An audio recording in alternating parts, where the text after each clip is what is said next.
नमस्कार दोस्तों, स्वागत है आपका आपके अपने YouTube चैनल दीपक रचित कथा में। दोस्तों, ब्रह्म वैवर्त पुराण में भगवान श्री कृष्ण ने नारद जी को तुलसी के एक बहुत ही रहस्यमयी मंत्र के बारे में बताया है।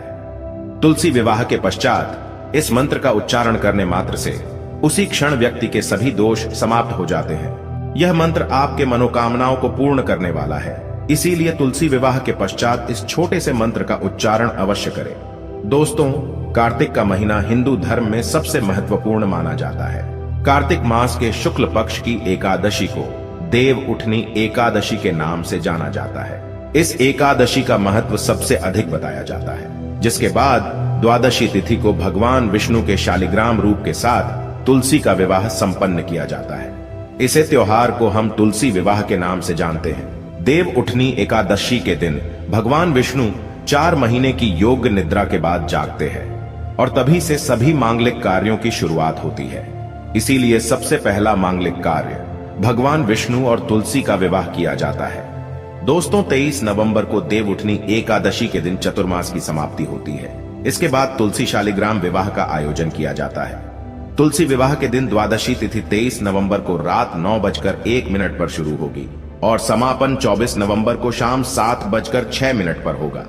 आज के इस वीडियो में हम आपको बताने जा रहे हैं तुलसी विवाह करने की सही विधि, तुलसी विवाह के दिन कौन से कार्य नहीं करने चाहिए और जानेंगे तुलसी के पौधे में कौन कौन सी चीज बांधनी चाहिए। दोस्तों, ब्रह्म वैवर्त पुराण में वर्णित प्रसंग के अनुसार एक बार नारद जी ने भगवान श्री कृष्ण से पूछा, हे प्रभु, तुलसी भगवान नारायण की प्रिय है, इसीलिए परम पवित्र है। वह संपूर्ण जगत में पूजनीय है, परंतु इनकी पूजा कब करनी चाहिए, तुलसी जी का विवाह कैसे करना चाहिए तथा किस मंत्र का उच्चारण करने से ये देवी प्रसन्न होती है। इस प्रकार से नारद जी द्वारा पूछे जाने पर भगवान श्री कृष्ण ने उन्हें तुलसी पूजन तथा तुलसी विवाह के संबंध में महत्वपूर्ण ज्ञान दिया है। भगवान श्री कृष्ण कहते हैं, जिस घर की स्त्री नित्य तुलसी का पूजन करती है और उसे जल अर्पण करती है, उसके घर से दुख दरिद्रता कोसों दूर रहती है। उसके घर में सदैव ही देवी लक्ष्मी का वास रहेगा। जो मनुष्य कार्तिक महीने में श्री हरि विष्णु को तुलसी पत्र अर्पण करता है, वह 10,000 गायों के दान का पुण्य प्राप्त करता है। तुलसी के पूजन से जिसे पत्नी न हो उसे पत्नी मिल जाती है, जिसे संतान न हो वह पुरुष पुत्रवान बन जाता है, एवं पापी भी सभी पापों से मुक्त हो जाता है। कार्तिक मास में तुलसी का शालिग्राम के साथ विवाह करने पर दंपति जीवन में सुख शांति आती है। शास्त्रों के अनुसार तुलसी महालक्ष्मी की अवतार है, वहीं शालिग्राम को भगवान विष्णु का रूप माना जाता है। सबसे पहले जानते हैं तुलसी विवाह के दिन कौन से कार्य नहीं करने चाहिए। सबसे पहली बात है कि तुलसी विवाह के दिन घर को पूरी तरह से साफ और स्वच्छ रखे। घर में किसी भी प्रकार की गंदगी ना हो। तुलसी के पौधे के पास स्वच्छता रखे और रंगोली बनाकर उसे अच्छे से सजाए। पुरुषों को तुलसी पूजा के दिन किसी भी प्रकार का नशा नहीं करना चाहिए और मांस मदिरा सेवन से बचना चाहिए। नशे की हालत में तुलसी के पौधे के पास भूल से भी न जाए, इससे तुलसी नाराज हो जाती है। यह एक अत्यंत पवित्र पौधा है। ऐसी तामसिक अवस्था में तुलसी के पास जाना पाप माना गया है। बिना स्नान किए तुलसी के पौधे के पास ना जाए और भूल से भी बिना नहाए तुलसी के पौधे को स्पर्श ना करे। इस दिन तुलसी के पत्ते ना तोड़े। एक दिन पहले ही तुलसी के पत्र तोड़कर रखे और फिर पूजा में इनका प्रयोग करें। तुलसी के पत्र तोड़ते समय तुलसी मैया से क्षमा मांगते हुए तोड़े। तुलसी विवाह के दौरान मन में किसी भी प्रकार के बुरे विचार न आने दे। रात्रि में तुलसी के पौधे को स्पर्श न करे अथवा उसके पत्ते न तोड़े, ऐसा करना अशुभ माना गया है। रात्रि में तुलसी का पौधा निद्रा अवस्था में होता है, ऐसे में पत्ते तोड़ने पर पाप ही लगता है। तुलसी जी का विवाह करते समय तुलसी को सुहाग का सामान अवश्य चढ़ाए। तुलसी विवाह के दौरान तुलसी के पौधे के पास शालिग्राम रखे और उस पर तिल चढ़ाए।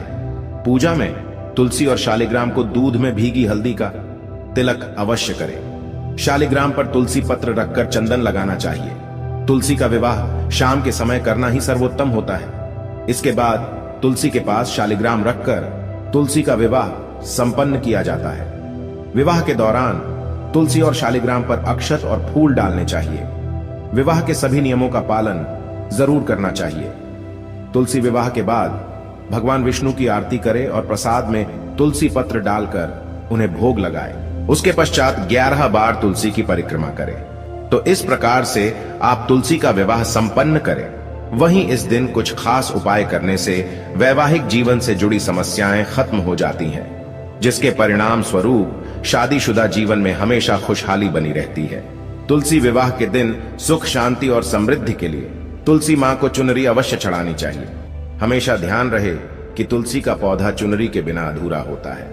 तुलसी केवल एक पौधा नहीं है, बल्कि वह देवी है, विष्णु पत्नी है। उन्हें हम अपनी माता मानते हैं, इसीलिए तुलसी को चुनरी अवश्य ही चढ़ानी चाहिए। इससे पति पत्नी में प्रेम और विश्वास बढ़ता है। लेकिन तुलसी को चुनरी चढ़ाते समय आपको यह बात ध्यान में रखनी चाहिए कि आप तुलसी को लाल रंग की चुनरी ना चढ़ाएं। लाल रंग का संबंध मंगल ग्रह से होता है और बुध ग्रह तुलसी से संबंधित होता है। मंगल और बुध ग्रह मित्र नहीं है। बुध के अनुकूल शुक्र ग्रह और शनि है। इसीलिए तुलसी पर लाल चुनरी कभी नहीं चढ़ानी चाहिए। आप तुलसी पर हरे रंग की, पीले रंग की अथवा नीले रंग की चुनरी चढ़ा सकते हैं। लेकिन कई लोग पुरानी फटी हुई चुनरी तुलसी पर बांध देते हैं। ऐसा करना भी अशुभ होगा। तुलसी पर नई चुनरी ही बांधनी चाहिए। तुलसी पर चुनरी बांधने के लिए एकादशी का दिन सर्वोत्तम होता है। आप किसी भी एकादशी के दिन नई चुनरी लाकर उसे तुलसी के पौधे में बांध दें। इसके आपको कई गुना अधिक लाभ प्राप्त होंगे। तुलसी को बिना चुनरी के कभी ना रखें। अगर चुनरी पुरानी हो जाए तो चुनरी को एकादशी के दिन ही बदलना चाहिए। तुलसी विवाह के दिन एक पीला रंग का धागा लेकर अपने शरीर की लंबाई के बराबर नाप कर काट लें। इसके बाद उसमें 108 गांठ लगा दें और फिर तुलसी के पौधे के नीचे बांध दें। इसके साथ ही अपनी मनोकामना कहें। जब आपकी मनोकामना पूर्ण हो जाए तो इस धागे को खोलकर जल में प्रवाहित कर दें। जो भी पुरुष तुलसी के सामने इस मंत्र का उच्चारण करेगा उसे अक्षय धन की प्राप्ति होगी। तुलसी का यह मंत्र मंत्रराज कल्पतरु है। यह समस्त फलों को प्रदान करने वाला है। जो भी तुलसी के सामने इस मंत्र का उच्चारण करेगा उसे संपूर्ण सिद्धियां प्राप्त होगी और उसकी दरिद्रता समाप्त होकर अपार धन संपत्ति की प्राप्ति होती है। तुलसी विवाह के दिन तुलसी के पौधे में थोड़ा सा कच्चा दूध अर्पित करें। दूध चढ़ाते समय ओम नमो भगवते वासुदेवाय इस मंत्र का जाप अवश्य करना चाहिए।